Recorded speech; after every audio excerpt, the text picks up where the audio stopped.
ये कोई संयोग नहीं हो सकता कि जिस दिन भारत का संविधान दिवस है उसी दिन भारत के अंदर एक नई पार्टी कई साल के बाद, 60-70 साल के बाद पैदा होती है।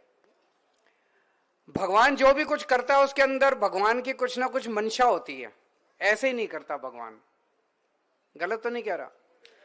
तो भगवान ने संविधान दिवस के दिन ही आम आदमी पार्टी को पैदा किया। कुछ तो सोच के किया होगा, भगवान को भी लग रहा हो भाई संविधान खतरे में है, अब एक ऐसी पार्टी चाहिए जो इसको बचाएगी। अच्छा, और बड़ी 3 बातें बड़ी हैं। एक तो इस पार्टी का नाम पड़ा आम आदमी पार्टी। आम लोगों की पार्टी है, उन लोगों की तरह नहीं है। आम लोगों की पार्टी है, आम लोगों ने इकट्ठे होकर बनाई। जब पार्टी बनाई थी एक भी कोई ऐसा नहीं था जो कि जिसके बाप दादा परदादा कोई नेता हो, कोई पॉलिटिकल पार्टी से। सारे आम लोग थे, हम सारे इकट्ठे हुए और सबने पार्टी बना ली और ऊपर वाले का आशीर्वाद था। आगे 12 साल बीत गए, 12 साल में काफी कुछ हासिल किया। तो पहली चीज तो आम आदमी पार्टी। दूसरा, झाड़ू इसका चुनाव चिन्ह। तो भगवान ने कुछ तो सोचा होगा कि एक तो संविधान दिवस वाले दिन आम आदमी पार्टी और झाड़ू चुनाव चिन्ह, तो भगवान ने बहुत बड़ी जिम्मेदारी दी आप लोगों की। ये झाड़ू चलाने की आपकी जिम्मेदारी है, पूरे देश को साफ करो अब। तो जब पूरे देश को साफ करोगे, कूड़ा कचरा निकालोगे, तो फिर धूल मिट्टी तो उठेगी थोड़ी, है ना। संघर्ष तो करना पड़ेगा। ऐसा तो नहीं है कि बिना संघर्ष किए। तो ये जितना कुछ चल रहा है हमारे खिलाफ, ये तो लिखा ही था, हमारी तकदीर में ही लिखा है। ये संघर्ष तो हमारी तकदीर में ही लिखा है। अब अगर कोई कहे भाई 12 साल में क्या पाया, तो कोई कहेगा 2 राज्यों में सरकार आ गई, गुजरात में 5 एमएलए आ गए, गोवा में एमएलए आ गए, कश्मीर में एमएलए आ गए, यहां मेयर बन गए, वहां मेयर बन गए, यहां पंचायत। मेरे हिसाब से उससे बड़ा, सबसे बड़ा अचीवमेंट है कि हमने इस देश को एक मॉडल ऑफ गवर्नेंस दिया है कि सरकार ऐसे भी चल सकती है, सरकार ईमानदारी से भी चल सकती है। और अगर ईमानदारी से सरकार चले तो क्या नहीं हो सकता, सब कुछ हो सकता है। सरकार घाटे में चलने की जरूरत नहीं है, सरकार फायदे में भी चल सकती है।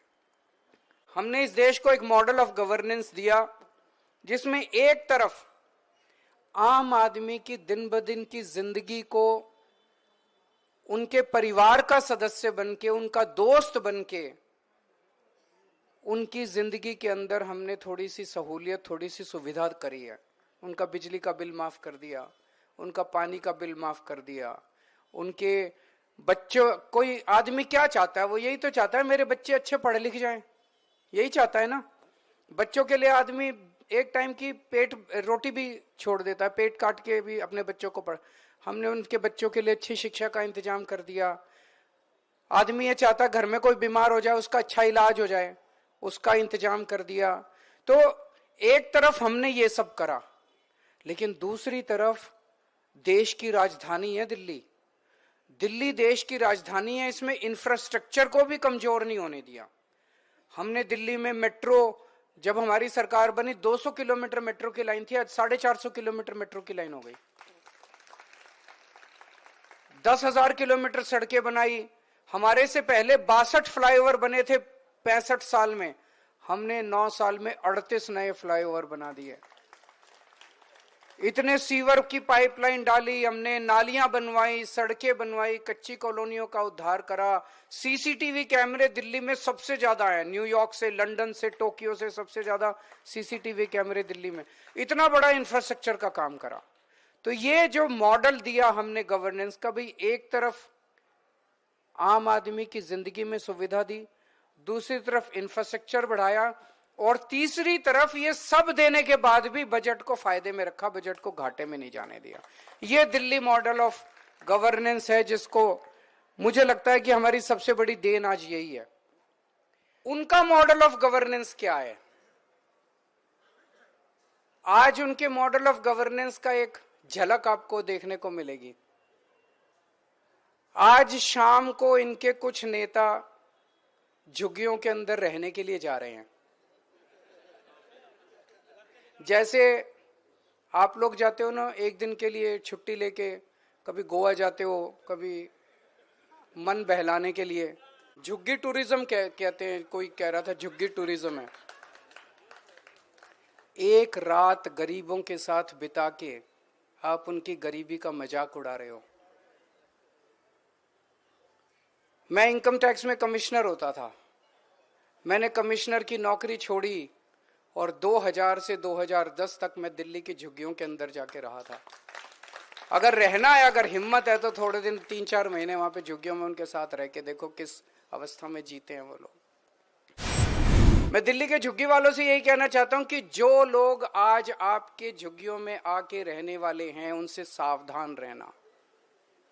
यही लोग 1 साल के बाद आपकी उसी झुग्गी को तोड़ने के लिए आएंगे।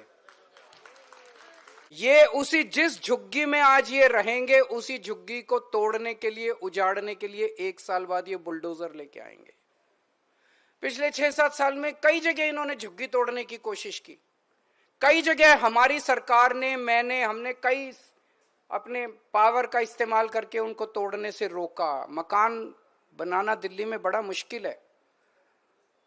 उनको एक झुग्गी के अंदर बेचारा आदमी रह रहा है, किसी तरह से 2 वक्त की रोटी खा के अपने बच्चों के साथ रह रहा है। अगर उसके पास पैसे होते तो वो भी बड़े बड़े महल ले लेता। उसके पास पैसे ही तो नहीं है, गरीबी तो आदमी है, और उसकी झुग्गियां तोड़ देते हैं ये लोग। झुग्गी के लोगों को कहना चाहता हूं कि जो लोग आज आपके पास आ रहे हैं रहने के लिए, 1 साल के बाद ये आपके बच्चों को सड़क के ऊपर तड़पता हुआ छोड़ देंगे, आपके बच्चों को स्कूल के लिए तड़पा देंगे ये लोग। कई झुग्गियां हमने बचाई, कुछ झुग्गियां नहीं भी बचा पाए कुछ साल के अंदर, जहां झुग्गियां इन लोगों ने तोड़ दी। तो इन लोगों से सावधान रहने की जरूरत है, जो आज झुग्गी टूरिज्म दिखाने के लिए झुग्गियों के अंदर आज 1 दिन रहने के लिए आ रहे हैं। अगर आप हार गए तो आपका क्या होगा? मैंने कहा दोस्त, मेरे को इस बात की चिंता नहीं है कि मैं हार गया तो मेरा क्या होगा। मेरे को चिंता इस बात की, अगर मैं हार गया तो दिल्ली के सरकारी स्कूलों में पढ़ने वाले 18 लाख बच्चों का क्या होगा। दिल्ली के जैसे स्कूल पूरे देश में कहीं नहीं है। बड़ी मुश्किल से 10 साल के अंदर इतना अच्छा शिक्षा का इंतजाम किया है। अगर हमारी सरकार चली गई तो उन बच्चों के पेरेंट्स का क्या होगा, जिन्होंने एक उम्मीद देखी है कि मेरा भी बच्चा अब डॉक्टर, इंजीनियर, वकील बनेगा। मेरी चिंता इस बात की नहीं है कि मेरा क्या होगा। मैं यहां सत्ता के लिए नहीं आया, हम सत्ता के लिए, ना आम आदमी पार्टी में कोई सत्ता के लिए आया। हमारी चिंता इस बात की है कि दिल्ली में आज जब कोई किसी गरीब के घर में कोई बीमार होता है, उसे तकलीफ तो होती है बीमार घर में कोई हो, लेकिन उसे पैसे की चिंता नहीं करनी, क्योंकि उसे सरकारी अस्पताल और मोहल्ला क्लिनिक में इलाज मिलता है। उन सब लोगों का क्या होगा जिनके घर में कोई इलाज, कोई बीमार होगा? उन सब लोगों का क्या होगा? दिल्ली में पहले 8 से 10 घंटे के पावर कट लगते थे बिजली के। अगर हमारी सरकार चली गई तो दिल्ली के अंदर फिर से 8-8, 10-10 घंटे के पावर कट लगने चालू हो जाएंगे। हमारे देश की राजधानी का क्या होगा? 2 करोड़ लोगों का क्या होगा? आज आम आदमी पार्टी ने पूरे देश के अंदर एक उम्मीद पैदा की है। पहले उम्मीद खत्म हो गई थी लोगों को कि सरकार कुछ करेगी, बस एक बार इससे नाराज होते थे उसको वोट दे देते थे, उससे नाराज होते थे। उस उम्मीद का क्या होगा जो आम आदमी पार्टी ने पूरे देश के अंदर जगाई है? केजरीवाल जीते हारे ये छोटी बात है। केजरीवाल यहाँ पे सत्ता के लिए नहीं आया, सीएम बनने नहीं आया। 2 बार सीएम की कुर्सी पे लात मारी है बिना किसी दबाव के अंदर।